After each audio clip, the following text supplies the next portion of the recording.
하나님의 말씀 히브리서 11장 30절에서 31절입니다. 히브리서 11장 30절에서 31절입니다.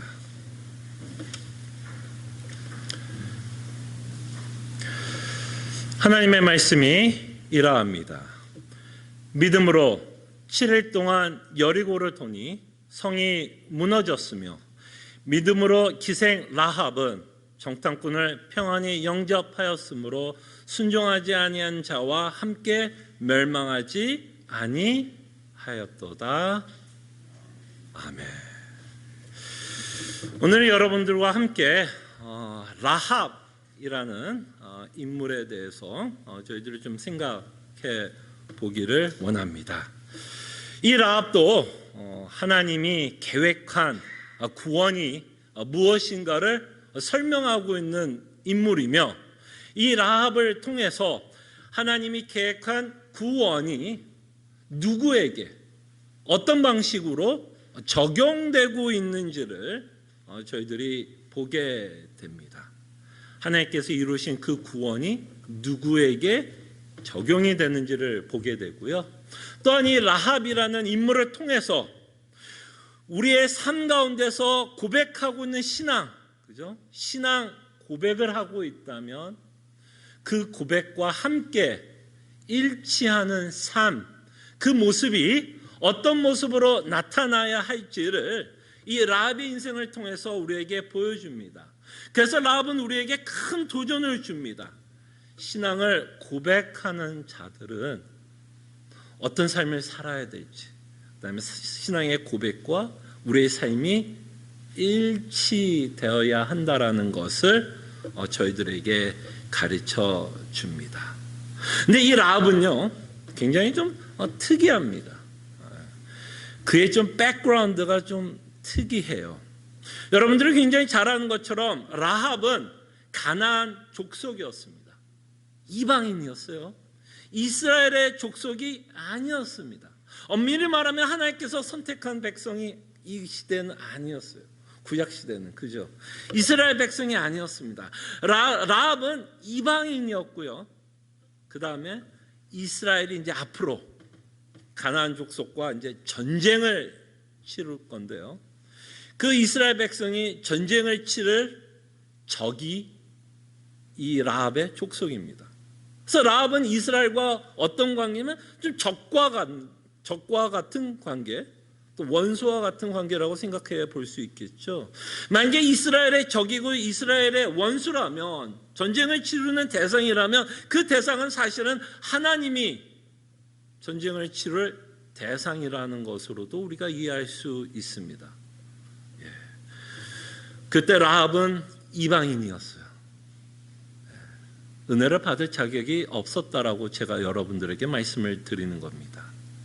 그 다음에 라합하면 그 라합이라는 이 인물에는 언제나 따라붙는 수식어가 있습니다.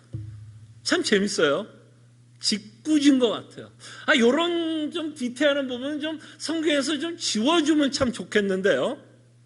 라합을 소개할 때마다 성경 기자들은 반드시 그의 직업을 말씀해 줍니다. 뭐가 그렇게 자랑이 되는 직업인지 라합을 소개할 때마다는 그의 직업을 소개합니다. 제가 천국에서 라합이라면 매번 그의 이름이 거론될 때마다 좀 부끄럽고 좀 창피했을 것 같아요. 근데 우리가 굉장히 잘 아는 것처럼 라합은 기생이었습니다. 기생이었어요. 이 기생이 어떤 직업인지는 여러분들에게 설명하지는 않겠습니다. 여기 계신 분들은 다 무슨 직업을 갖고 있는지를 아실 것 같아서 이 라합이 갖고 있는 직업에 대해서는 특별히 설명하지 않겠습니다. 라합은요, 이방인이었고요, 이스라엘과 전쟁을 치를 가나안 족속이었고요, 기생이었어요. 기생이었어요. 근데 더 특이한 게 뭔지 아세요? 이런 라합이 신약에서 굉장히 많이 인용되고 있는 인물 중에 하나입니다. 어떤 종교도 이런 사람은 남겨두고 싶지 않을 것 같아요. 뭐가 그렇게 자랑이 되는 사람이라고 이런 사람을 자기가 믿고 있는 어떤 종교 안에, 자기가 믿고 있는 이런 테두리 안에 소개를 하겠어요. 그래서 이 기독교라는 우리가 믿고 있는 이 하나님이 우리에게 말씀하고 있는 내용은 참 역설적인 내용을 갖고 있다는 것을 보게 됩니다. 우리 치부를, 라합의 치부를 그대로 드러내고 있다는 것을 보게 됩니다. 근데 더 놀라운 건 뭔지 아세요? 이 이방인이었고 이스라엘의 적이었고 기생이었던 라합이 그냥 인용되고 있지 않습니다. 그는 예수님의 족보에 속하는 자였어요. 여러분 좀 곰곰이 생각해보세요. 여러분들이 만약에 여러분 뭐라 그래야 돼요? 선대 중에 여러분들의 선대 중에 내 할아버지, 내 고종 할머니가 기생이었다라고 합시다. 기생 알죠? 그럼 여러분 족보를 적는 사람이라면 이 라합을 여러분 선대 안에 남기고 싶을까요? 지우고 싶을까요? 어떻게 하든 지우고 싶지 않으세요? 뭐가 그렇게 자랑스러운 사람이라고 내 선대에 이 사람을 내 할머니라도 쳐도 어떻게 하든 역사 가운데서는 지우고 싶은 사람 아닐까요? 그럼에도 불구하고 라합은 예수님이에요. 예수님. 우리를 구원하신 예수님의 족보에 들어 마태복음에 기록되어 있는 인물 중에 하나입니다. 대단한 사람이었다는 얘기죠. 뭐 라합이 대단했다라기보다는 하나님이 라합을 예수님의 족보에 끼워 넣어서 우리가 받은 구원을 설명하기 위해서 라합을 끼워두는 겁니다. 라합을 족보에다 끼워 넣는 거예요. 그가 이룬 구원이 어떤 자들에게 이루어지고 있고 적용되고 있는지를 라합을 통해서 우리에게 메시지를 전하는 것입니다. 그 다음에 더 놀라운 일은 뭔지 아세요? 이 기생 라합이 신앙의 선배로서 신앙의 모범으로 우리에게 제시됩니다. 기분 나쁘지 않으세요? 기생이 제 삶의 신앙의 모범이 된다라는 내용을 우리에게 가르쳐 줍니다. 여러분 야고보서를 읽어보시면 믿음과 행위를 사도 야고보가 설명을 할 때 두 분을 갖고 설명을 하십니다. 한 분은 아브라함이었어요. 아브라함은 오케이 그래요. 아브라함은 우리가 그래도 뭐 많이 실수했지만 뭐 믿음의 아버지였고 믿음의 조상이라고 하니 그자가 그 안에 있는 거는 오케이 받아들일 수 있을 것 같아요. 신앙의 모범으로 내가 어떤 예수 그리스도를 믿고 있다면 내가 어떤 삶을 살아야 할지를 보여주는 사람으로 사용되는 건 오케이지만 그 야고보에서도 뭐라고 라합을 소개했냐면 기생 라합이라고 소개합니다. 기생 라합을 통해서 우리가 어떤 삶을 살아야 할지를 모범적인 사람으로 우리에게 제시하고 있다라는 것을 우리가 보게 됩니다. 그래서 이 라합은 우리에게 어마어마한 메시지를 전하고 있고요. 어쩌면 우리가 갖고 있는 선입견을 깨는 인물로 사용되고 있는 것을 저희들이 보게 됩니다. 이 기생 라합, 이방인이었고 곧 이스라엘 민족과 전쟁을 치를 이 이방인을 위해서도 예수님은 이 라합을 위해서도 죽으셨다라고 우리는 충분히 생각할 수 있고 이 기생 라합을 하나님은 무진장 사랑했다라고 우리는 생각할 수 있습니다. 그 다음에 더 놀라운 일은 오늘 본문도 봐도 여러분 여리고성 함락한 사건을 기록한다면 그래서 여러분 누구 이름이 좀 거론되면 좋을까요? 당연히 여호수아라는 인물이 좀 거론돼야 되지 않을까요? 근데 여리고성을 함락했던 그 스토리의 히브리서 기자는 여호수아를 빼고 여리고성의 사건을 기록하면서 누구 이야기를 써요? 기생 라합을 거론합니다. 저 같으면 제가 히브리서 기자라면 저는 억지로라도 기생 라합 얘기는 빼고 누구 이야기를 쓸까요? 믿음의 용사, 만군의 여호와를 믿고 그가 명령을 하면 진군했던 여호수아 이름을 거론할 것 같아요. 그렇지 않아요? 더 멋있고 더 영웅 같지 않아요? 내 믿음의 선배가 여호수아라면 더 멋있어 보이지 않아요? 근데 히브리서 기자는 모르겠어요. 의도를 갖고 그렇게 했는, 의도를 갖고 그렇게 했겠죠. 기생 라합 이름까지 거론하고 그의 직업까지 거론하면서 이 히브리서 11장, 우리가 알고 있는 믿음의 선조들이라고 하는 이 11장에 기록되고 있습니다. 여러분들이 아는 믿음의 선배들도 이름들 그냥 외치고 그냥 지나가는 경우도 많은데, 후반부에 다윗 그냥 지나가는 것처럼 이야기하는 인물들이 얼마나 많아요. 그러나 이 라합에 대해서는 소상하게 그의 업적을 성경은 기록하고 있다는 것을 보게 됩니다. 그래서 우리가 이 라합의 사건을 통해서 우리가 알아야 될 내용이 있다면, 이 라합은 사실은 누구의 이야기를 기록하고 있냐면 여러분과 제 이야기를 기록합니다. 이 기생 라합이라고 소개하고 있는 이 내용은 사실 저의 모습, 우리의 모습을 기록하고 있다는 것을 기억해 줬으면 좋겠어요. 여러분과 제가 라합과 다르지 않다라는 이야기예요. 혹시 이 말이 그럼 기분이 좀 나쁘십니까? 기분이 좀 묘해요? 기생 라합이 나라고? 기분이 나쁠 수도 있겠죠. 그러나 우리가 이 라합과 비슷한 삶을 살아갑니다. 하나님이 이스라엘 민족에 끊임없이 우상을 섬길 때 너희들은 간음했다라고도 표현을 합니다. 간음한 자. 참 남편이신 하나님을 섬기고 그 안에서 즐거워하고 위로받기보다는 그저 바알이라는 신을 섬길 때, 우상이라는 신을 섬길 때 너희들은 행음한 자, 간음한 자였다고 성경은 이스라엘 백성을 책망합니다. 그렇다면 여러분들과 저도 여전히 예수 그리스도를 믿고 있고, 그죠? 그리스도를 믿고 있고 여전히 우상을 섬기며 그 안에서 즐거움을 얻고 살아간다면 하나님이 보시기엔 우리도 여전히 영적인 간음을 행하는 자다라고 하나님 생각할 수 있다라는 거죠. 그런 면에서는 여러분과 제가 라합과 다르지 않다라는 것을 보셨으면 좋겠어요. 어떻게 라합이라는 인물이 성경에 기록되어 있을까? 라고 우리가 생각을 한다면 어쩌면 우리는 우리가 받은 구원을 바르게 이해를 못하고 있는 우리의 모습일 수 있습니다. 어쩌면 라합이 어떻게 이렇게 하나님의 은혜를 받고 성경에 기록되어 있는 것을 우리가 의심하고 있다면 우리도 모르게 바리새인들과 같이 기도를 하고 있는 자일 수도 있습니다. 여러분 기억나시죠? 하나님이 예수님이 비유로 말씀합니다. 바리새인들과 세례의 기도를 여러분 기억하시죠? 바리새인들은 뭐라 그래요? 저들과 같지 않아서 무슨 말이야? 나는 의롭고 나는 잘났고 나는 하나님으로부터 정당하게 하나님의 은혜와 사랑을 받을 자격이 있다라고 생각합니다. 그렇기 때문에 바리새인은 세리를 무시했어요.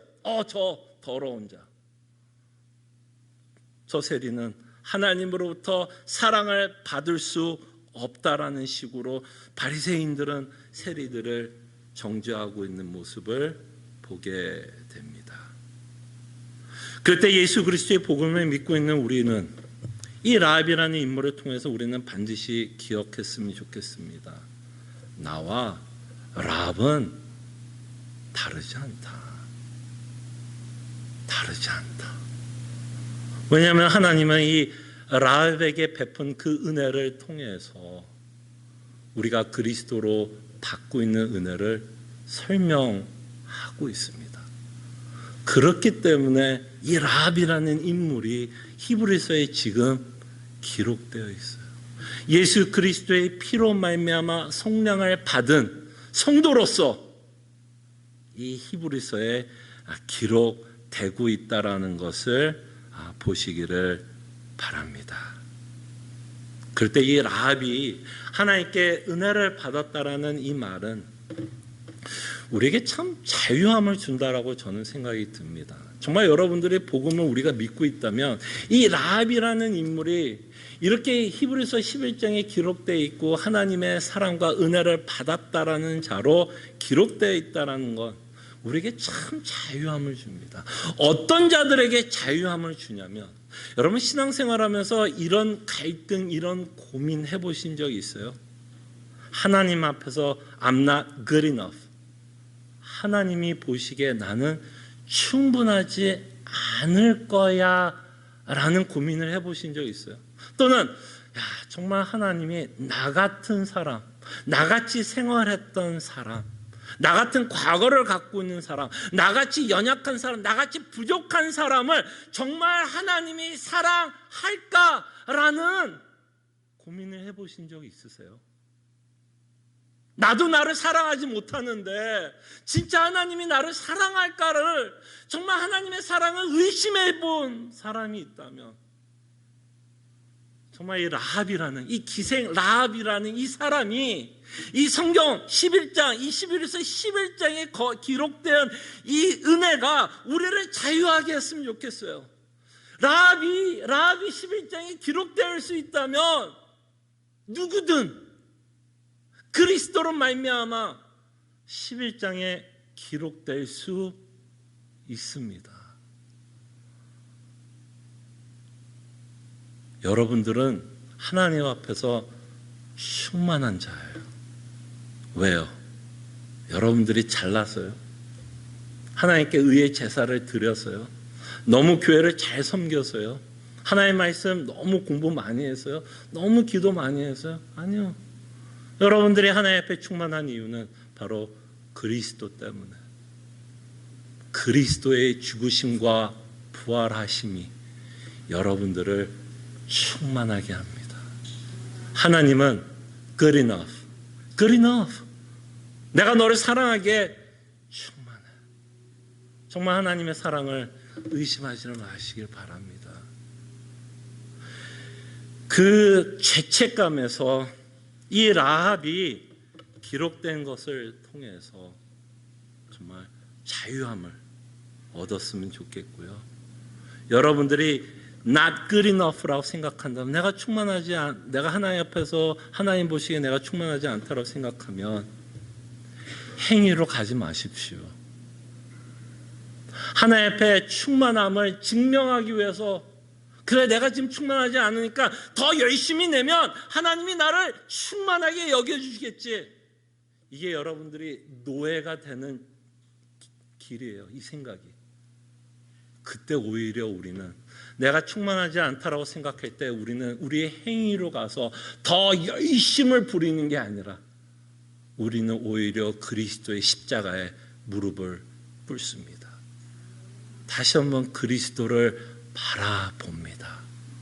그 그리스도를 바라보면서 하나님이 나를 충만하게 사랑하고 있다라는 것을 그 십자가를 통해서 확인합니다. 그리고 나서 그 사랑의 충만함 때문에 다시 한번 주께서 원하는 삶을 살아가려고 합니다. 충만함을 얻기 위해서 그 삶을 사는 게 아니라 하나님께 어프로브 받기 위해서 삶을 사는 게 아니라 이미 그리스도 안에 충만한 사랑을 받았기에 그 충만한 사랑 때문에 부족하니만 연약하지만 하나님께 우리가 순종의 삶을 살아갑니다. 이것이 라합이 우리에게 말씀하고 있는 내용인 것 같아요. 그래서 이 라합을 통해서 하나님은 우리에게 이런 도전을 줍니다. 신앙의 고백과 일치하는 삶을 살아갈 것을 우리에게 요구합니다. 이 라합이 주는 또 하나의 도전은 이 내용이에요. 신앙의 고백과 일치하는 삶을 살아야 된다. 여러분, 라합의 스토리를 잠깐만 더 살펴볼게요. 이제 여호수아에 있는 내용을 볼게요. 여호수아 2장에 있는 내용인데요. 조금 여러분들의 요약을 하면서 여호수아 2장 9절부터 11절의 내용을 보겠는데요. 여러분들도 잘 알다시피 1세대는 하나님 앞에 죄를 지어 광야에서 다 죽습니다.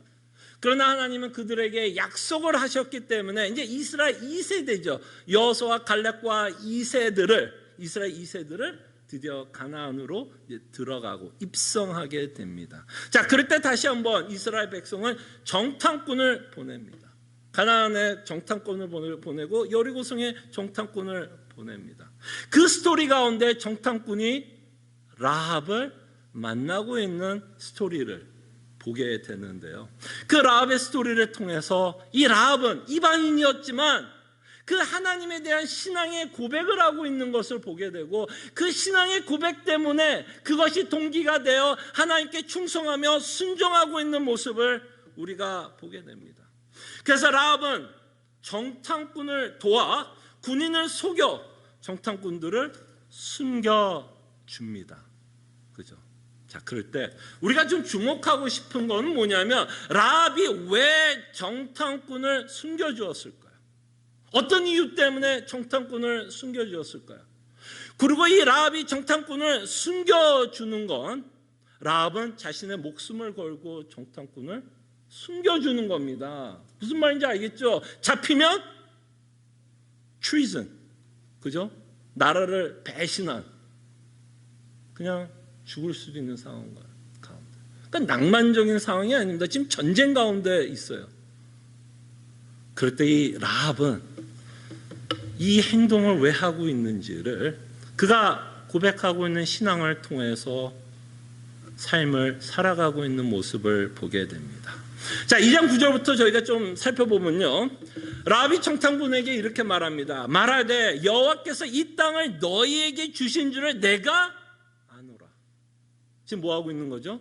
신앙 고백하는 거예요. 지금 우리가 너희를 심히 두려워하고 이 땅 주민들이 다 너희 앞에 간담이 농나니. 이 라합의 신앙 고백이 뭐예요? 여기서 나오는 라합의 신앙 고백은 뭐예요? 이미 하나님이 이 가나안 땅을 너에게 줄 것, 뭐야? 하나님의 계획을 라합은 뭐라고 고백하는 거야? 믿고 있었다. 나는 하나님이 누군지도 알고 그 하나님이 어떤 계획을 갖고 있고 무엇을 이룰 것인가를 그는 믿고 있었고, 그 다음에 되게 웃기는 시제가 뭐냐면, 말하되 여호와께서 이 땅을 너에게 주신 줄을 내가 아노라. 이게 어떤 시제예요, 여러분? 과거, 현재, 미래. 과거 완료 아니에요? 마치 준 것처럼. 줬어요, 안 줬어요? 지금 들어오고 있는 거지. 아직 준 건 아니에요. 근데 주신 줄로 믿었대요. 주신 줄로 믿어. 이건 어마어마한 고백입니다. 무슨 말이야? 하나님의 계획은 반드시 이루어진다. 라합의 신앙 고백입니다. 정말 하나님이 이 라합의 신앙 고백을 통해서 우리에게 요구하는 건 이 내용입니다. 하나님의 계획을 알아라는 얘기예요. 이게 히브리서 전체에서 우리에게 말씀하고 있는 내용이 아니에요. 옛적에 하나님이 말씀하셨는데 이제는 아들을 통해서, 옛적을 통해서 하나님의 계획을 우리에게 말씀하셨습니다. 이 아들이신 예수 그리스도로 말미암아 우리에게 어떤 구원을 허락하실 거고 우리를 어떻게 구원할 것인가를 옛적 구약을 통해서 계획을 말씀하셨습니다. 그러나 이제는 아들을 통해서 그 계획이 성취되었음을 우리에게 믿으라는 겁니다. 라합은 하나님의 계획을 믿었기 때문에 정탐꾼을 숨겨줬어요. 그의 믿음, 신앙의 고백에 의해서 순종하고 있는 모습을 보게 됩니다. 자, 그럴 때 빌립보서 1장 6절을 보면, 또 주보를 보시면, 너희 안에서 착한 일을 시작하신 이가 그리스도 예수의 날까지 이루실 줄을 우리는 확신하노라. 우리의 확신은 뭘까요, 여러분? 이 땅에 살면서 여러분들이 확신할 수 있는 건 뭘까요, 여러분? 우리의 재물이 영원할까요, 여러분? 여러분들이 갖고 있는 재물 어때요? 영원할 것 같아요? 이건 뭐 물어보지 않아도 알죠, 이미. 우리의 건강은 어때요, 여러분? 영원할 것 같아요? 여러분 10년 전의 몸과 지금 몸 상태가 어때요? 좀 같아요, 달라요? 제 몸도 처음에 벨비 올라왔을 때랑 지금 제 몸도 많이 다르더라고요. 오래 서 있으면 이제 무릎이 좀 아파요. 좀 살도 빼야 되는 부분도 좀 있겠지만 어쨌든 좀 아파요. 이제 오래 서 있으면. 예전 같지 않아. 건강 영원하지 않습니다. 우리가 갖고 있는 직업 영원하지 않아요. 이 팬데믹을 살아가고 우리에겐 정말 영원하지 않다는 거 우리에게 가르쳐 줍니다. 그럼 뭐가 영원할까요, 여러분? 우리가 지금 이 시기에 살아가면서 우리가 확신할 수 있는 일은 뭘까요?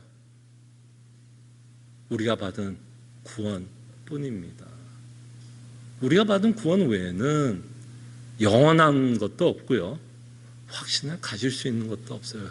우리가 구원을 확신하는 이유는 내가 우리의 구원을 이루었기 때문에 내가 이룬 구원이라면 그것도 영원하지 않겠죠. 내 재물을 내가 지킬 수 없는 것과 내 건강을 내가 지킬 수 없는 것과 마찬가지로 내가 구원이 이루었다면 내 구원을 내가 지킬 수 있을까요? 지킬 수 없겠죠. 그러나 우리가 우리의 구원을 확신하는 이유는 누가 계획했기에? 하나님이 계획했고 하나님이 그리스도로 이루셨고 부활을 통해서 이 구원이 영원하다라는 것을 우리는 알고 믿기 때문에 우리는 이 구원을 확신하면서 살아갑니다. 그럴 때 신앙의 고백에 일치하는 모습은요, 이 우리에게 베푸신 구원 때문에 확신을 갖고 이 구원이 주는 즐거움과 위로를 맛보면서 사는 것이 여러분들의 신앙의 고백과 일치하는 삶입니다. 우리는 고백에 일치한다 그러면 우리는 끊임없이 손발이 움직이는 걸로 많이 생각해요. 자, 손발이 움직이지 않는다는 얘기는 아닙니다. 하나님 성경에서 당연히 손발이 움직이죠. 그러나 그 신앙의 고백의 일체는 우리의 마음도 일체했으면 좋겠어요. 우리의 손발만 열심히 움직여서 하나님을 섬기는 게 아니라 우리의 마음도 우리가 고백하고 있는 신앙과 함께 일체했으면 좋겠어요. 정말 그 복음이 정말 우리 마음에 이 세상에 줄 수 없는 기쁨과 위로와 소망이 되기를 소원합니다. 그것도 신앙 고백과 일치하는 삶입니다. 그러면서 끊임없이 라합이 고백하고 있는 내용을 보세요. 자, 10절 계속 나옵니다. 이는 너희가 애굽에서 나올 때 여호와께서 너희 앞에 홍해물을 마르게 하신 일과 너희가 요단 저쪽에 있는 아모리 사람의 두 왕 시온과 옥에 행한 일 곧 그들을 전멸시킨 일을 우리가 들었습니다. 자, 이 라합이 들었던 내용이 뭐예요? 이 하나님이 이스라엘과 함께 싸우고 있다는 것을 보게 되고 이 하나님이 이스라엘과 함께 했을 때 모든 적들을 전멸하고 있는 전능하신 하나님인 것을 고백하고 있는 내용입니다. 여러분, 홍해가 말랐다라고 이야기했을 때 여러분들은 우리는 다만 홍해가 갈라졌고 홍해가 말랐다라는 사건만 이걸 기록하는 걸까요? 홍해가 말랐을 때 어떤 일이 벌어졌어요? 이스라엘과 애굽이 함께 그 홍해를 건너가고 있었습니다. 근데 이스라엘은 홍해를 건넜고 애굽은 홍해에서 전멸당합니다. 그것을 통해서 라합이 고백하는 내용이 뭘까요, 여러분? 전능하신 하나님. 두 왕 시온과 옥에 행한 일 곧 그들을 전멸시킨 일을 우리가 들었고 그 들음으로써 이미 가나안 족속들은 이 하나님에 대해서 이미 무슨 마음을 갖고 있었어요? 두려워했습니다. 두려워하고 있었어요. 참 이스라엘 민족은 어리석었던 게 뭐냐면 이 스토리를 알고 우리가 이제 지나갔으니까 이 역사를 보면서 이스라엘 민족이 참 어리석다고 생각할 수 있죠. 이미 가나안 족속은요, 모세 시대 때 이미 겁을 먹고 있었어요. 무슨 얘기인지 알겠어요? 40년 전에 이들은 이미 겁을 먹고 있었어요. 근데 누가 더 겁을 먹은 거예요? 이스라엘 민족이 더 겁을 먹고. 무슨 말인지 알죠? 이미 이들은 가나안 족속들은 하나님이 무슨 일을 했는지 알고 겁을 먹고 있어요. 그냥 진군했으면 되는 일이었어요. 40년 전에. 그러나 그들은 하나님의 전능하심을 믿지 못했고 하나님의 신실하신 약속을 믿지 못해 여호수아와 갈렙의 보고를 믿지 않고 그들은 오히려 10명의 겁을 먹은 정탐꾼의 보고를 듣고 하나님이 진노하사 광야에서 이들을 심판하고 있는 내용을 보게 됩니다. 근데 라합은 이미 알고 있었어요. 정말 이 전능하신 하나님을 믿었습니다. 정말 여러분과 저가 믿고 있는 이거는 그냥 어떤 군대, 어떤 나라를 하나님이 전멸했다, 우리는 이걸 믿는 게 아니라 우리는 더한 걸 믿는 거예요, 여러분. 그저 하나님이 이스라엘 백성과 싸웠다, 나라를 이겼다, 이 내용이 아니에요. 여러분, 신약에 살고 있는 여러분과 저는 하나님의 전능하심을 어떻게 믿어요? 뭘로? 증거가 뭐죠? 그냥 군대를 이겼다가 아니에요. 하나님이 죽음을 이기셨습니다. 죽음을 이기셨어요, 여러분. 아들이 부활하시는 사건을 통해서 죽음을 이기셨어요. 이것을 통해서 하나님은 우리에게 뭐를 가르쳐주고 싶어요? 내가 어떤 자냐? 이런 자다. 나 죽음까지도 이겨. 죽음도 나의 앞에서는 게임이 안 돼. 내가 그런 전능하신 하나님이야. 이 하나님이 뭐야? 나의 만군의 하나님. 그리고 더 놀라운 사실 여러분 아세요? 여러분들이 매주마다 고백하고 있는 사도신경에 이 전능하신 하나님이 우리의 누구야? 우리의 아버지. 여러분들의 자녀. 하나님이 여러분들이 하나님의 자녀입니다. 양자. 이런 백이 어디 있어요, 여러분? 이런 백이 어디 있어요, 여러분 인생을 살아가면서. 근데 우리는 이스라엘 1세대처럼 많이 살아가는 것 같아요. 이미 가나안 족속들은 겁을 먹고 있었는데 더 겁먹고 살아요, 우리는. 그 만군의 하나님이, 전능하신 하나님이, 이 세상을 창조한 하나님이, 부활을 하신 그 하나님이 우리의 만군의 하나님이야, 우리의 아버지인데 우리는 너무 겁을 먹고 살아요.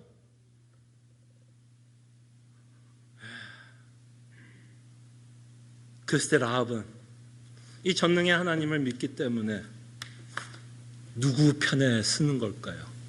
가나안의 족속 아니면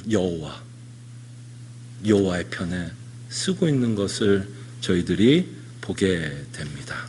그래서 11절에 보면 우리가 듣자 곧 마음이 녹았고 이미 이들은 두려워하고 있습니다. 우리가 곧 마음이 녹았고 너희로 말미암아 사람이 정신이 일어나니 너희의 하나님 여호와는 위로는 하늘에서도 아래로는 땅에서도 하나님이시느라. 무슨 얘기야? 여호와이시느라. 하늘과 땅의 주인이시다. 하늘과 땅의 왕이시다. 전능하신 하나님인 것을 라합은 지금 고백하고 있기 때문에 지금 정탐꾼이 왔을 때 당연히 라합은 누구 편에 쓸까요? 누가 자신을 보호할 걸 믿었어요? 가나안 족속 아니면 여호와? 당연히 여호와죠. 누가 승리할 것을 라합은 믿었어요? 가나안 족속 아니면 여호와? 당연히 여호와가 승리할 것을 그는 믿었죠. 그렇다면 당연히 그냥 이성적과 논리적으로 생각하면 라합이 누구 편에 드는 게 당연한 거예요. 당연히 여호와 편에 드는 게 당연한 거죠. 그래서 이 라합의 스토리를 통해서 야고보가 라합을 이야기를 하는 겁니다. 믿음이 있다면, 정말 우리의 신앙 고백이 있다면 우리가 어떤 삶을 살아야 할지를 우리에게 강력한 도전을 저희들에게 줍니다.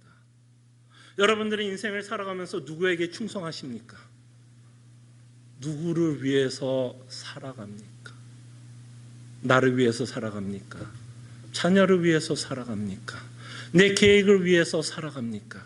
그것이 여러분과 제가 충성하고 있는 대상입니다. 누구를 위해서 무엇을 살아가고 있는 그 대상이 내가 충성하고 있는 대상이에요. 그럴 때 우리는 정말 하나님의 계획과 뜻을 살피면서 그에게 충성하면서 살아갑니까? 아니면 여전히 나를 위해서 내 계획, 나에게 충성하면서 살아갑니까?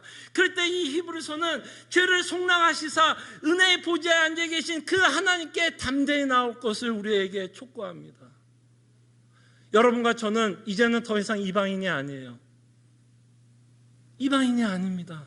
하나님이 선택한 백성이요, 하나님이 우리를 위해서 죽으신 하나님 예수 그리스도를 믿고 있는 그 하나의 보좌, 은혜의 보좌 아래서 정말 하나님의 은혜를 받고 살아가는 자들입니다. 그러기에 히브리서는 우리에게 말합니다. 라합의 스토리를 통해서 우리가 누구에게 충성해야 될지를 말씀합니다. 이들은 핍박을 받고 있었어요. 로마 하나님, 똑같은 이야기예요. 라합에 있었던 시험이나 이 1세기에 히브리서를 받고 있는 독자가 받는 시험이나 똑같은 내용이었습니다. 이들도 선택을 했어야 돼요. 로마 아니면 여호와, 로마 아니면 여호와. 그럴 때 끊임없이 히브리서 기자는 라합의 스토리를 통해서 여호와에게만 충성하라, 여호와에게만 충성하라. 왜?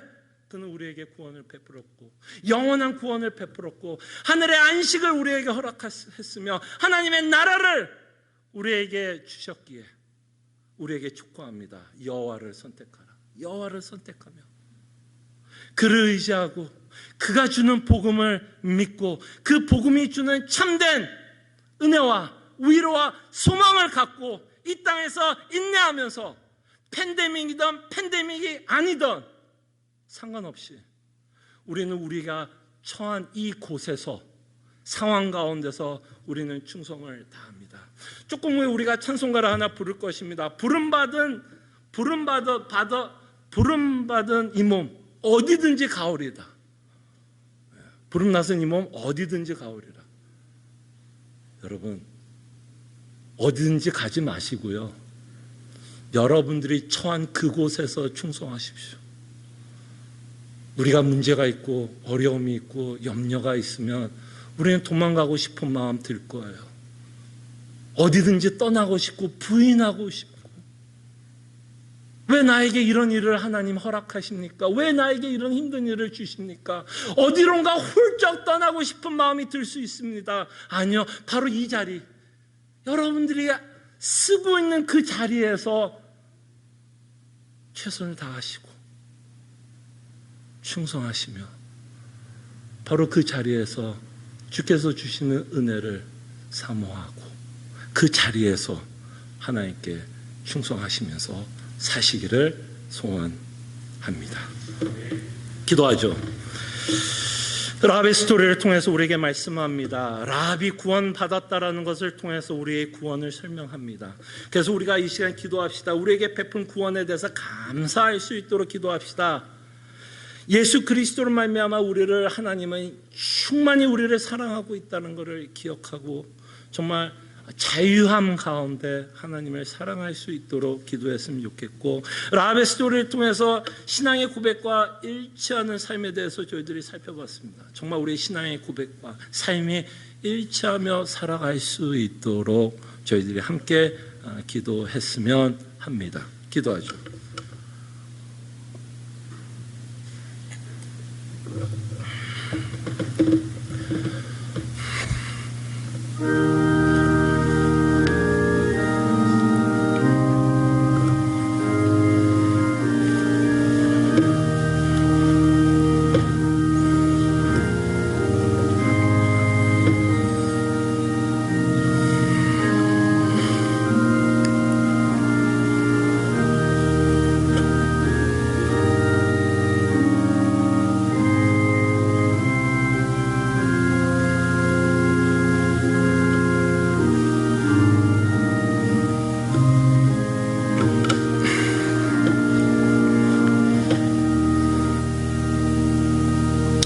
저희들이 신앙생활을 하다 보면 과연 하나님이 나를 사랑할까?